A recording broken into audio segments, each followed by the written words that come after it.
Hi friends, Sunday மீன் எடுத்துருந்தோம். So மீன் குழம்பு தான் வச்சிட்ருக்கேன். So கடாயில் பார்த்தீங்கன்னாக்கா கொஞ்சமாக எண்ணெய் விட்டு பூண்டு, மிளகு, சின்ன வெங்காயம், தக்காளி, ஒரு கொத்து கருவேப்பிலை சேர்த்து நல்லா வதங்கினதுக்கு அப்புறம் மீன் குழம்பு மசாலா சேர்த்துக்கலாம். இது பார்த்திங்கனாக்கா நமக்கு தேவி மசாலா அப்படிங்கிறவங்க நமக்கு மசாலாஸ்லாம் சென்ட் பண்ணியிருந்தாங்க.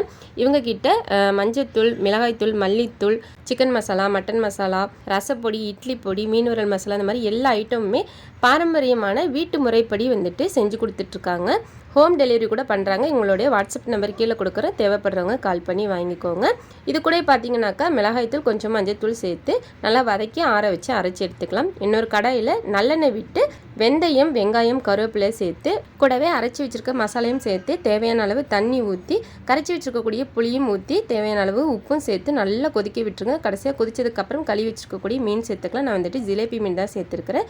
ஒரு கொதி வந்ததுமே அடுப்பு ஆஃப் பண்ணிட்டோம்னாக்கா சூப்பரான மீன் குழம்பு ரெடி. இதனுடைய கண்டினியூஷன் வீடியோ நாளைக்கு பார்க்கலாம். பாய்.